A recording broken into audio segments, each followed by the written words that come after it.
आकाश आनंद को मैं बधाई देता हूँ। अनिल जी, मैं आपसे जानना चाहूंगा, तमाम लोग सवाल भी लोग हैं, तो मैं चाहूंगा कि जनता जनार्दन तक के सवाल जो है वो हम जरूर लें। एक हमारे विशन जी हैं, वो बोल रहे हैं बहन कुमारी मायावती जी मिशन से भटक भटक गई हैं। तो ये सवाल भी लगातार उठता रहता है, तो क्या कहना चाहेंगे कि आप बसपा सुप्रीमो बहन कुमारी मायावती मिशन से भटक गई हैं, क्या कहना चाहेंगे अनिल जी? देखिए, ऐसा है, ये सज्जन जो भी हैं, मैं इनको साधुवाद देता हूँ इनकी बुद्धि के लिए। लेकिन सवाल जो भटक गई, ये तो कोई भी कह सकता है। उसके कुछ क्राइटेरिया होते हैं भटकने के। ऐसा है, ये जरा जो भी कह रहे हैं ना भटक गई हैं, वो लोग पहले अपनी बहनों को, पहले अपनी माताओं को, और जो भी बहन मायावती जी को क्रिटिसाइज करते हैं, और खास करके वो लोग जो बहुजन आंदोलन में काम ही नहीं किए, उनको मैं कहता हूं कि पहले वो एससी, एसटी, ओबीसी और माइनॉरिटी के लोग, जो बहन मायावती जी को इस बात के लिए मैं कहता हूं कि वो अपनी बहनों को, बेटियों को, माताओं को और बीवियों को जरा 1 महीने समाज सेवा के कार्यक्रम में भेजें जरा करके, फिर वो उनके बारे में क्या लोग कहते हैं पता चल जाएगा। दूसरी बात ये तो रहा, ये जो जैसे को तैसा वाला जवाब, लेकिन वो मैं नहीं देना चाहता। मैं ये कहना चाहता हूं कि जो नेतृत्व करता है, उसके सामने परिस्थितियां होती हैं, उसके सामने लोग होते हैं, उसके सामने विचारधारा होती है, और उसे का लाखों करोड़ों लोगों को, इंक्लूडिंग ऐसे लोगों को जो लोग ये जी। क्रिटिसाइज करने वाले लोग हैं, इन लोगों को भी साथ में उनका भी भला करने के लिए सोचना पड़ता है। तो लोग ही क्या कहेंगे? जब बहन मायावती जी घर से निकली थी, तब इन्हीं लोगों ने कहा था, क्या कहा था?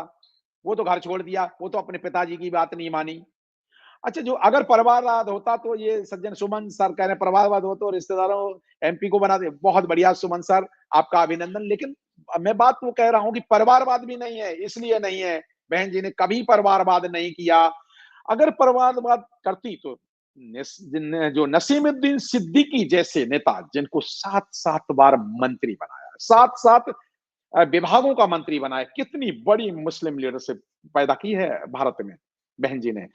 एक दूसरे मान्यवर मौर्य जी को कितना बड़ा लीडर बनाया, 5-5, 6-6 विभाग के नेतृत्व। क्या आज देखो मौर्य साहब की क्या हालत है। मैं मैं ये कहना चाह रहा हूं।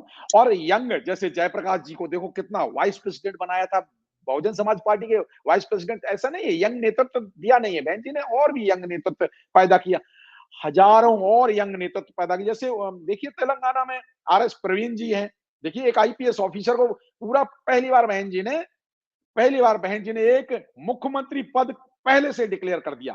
तो बहुजन समाज पार्टी नेतृत्व पैदा करती है। जहां तक ये बात है, भटक गई बात, तो ये कौन होते हैं, क्या इन्होंने, इन सज्जनों ने, ये वो लोग आरोप लगाते हैं जिन लोगों ने कभी प्रधानी का इलेक्शन नहीं लड़ा, जो लोगों को बहुजन समाज पार्टी से लेना देना नहीं है, जो लोग बीएसपी के विरोधी हैं, या फिर जो लोग बहुजन आंदोलन के विरोधी हैं। तो उन्हें आरोप लगाने दीजिए, उन्हें आरोप लगाने दीजिए। अब बहन, जो मैं समझ रहा हूं कि क्यों बनाया, उसके पीछे बहुत बड़ा कारण है सुरेंद्र जी।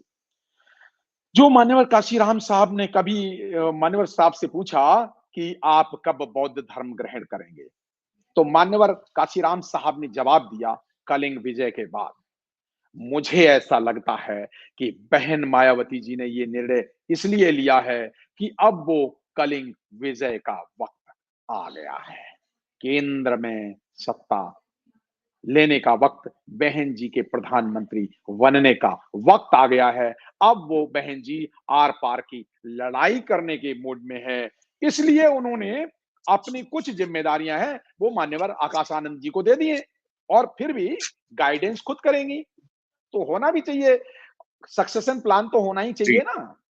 अगर आपने अभी तक हमारा चैनल सब्सक्राइब नहीं किया है तो सब्सक्राइब करें और घंटी का बटन बिल्कुल भी दबाना ना भूलें ताकि सभी लेटेस्ट खबरें पहुंच सकें आप पे सबसे पहले।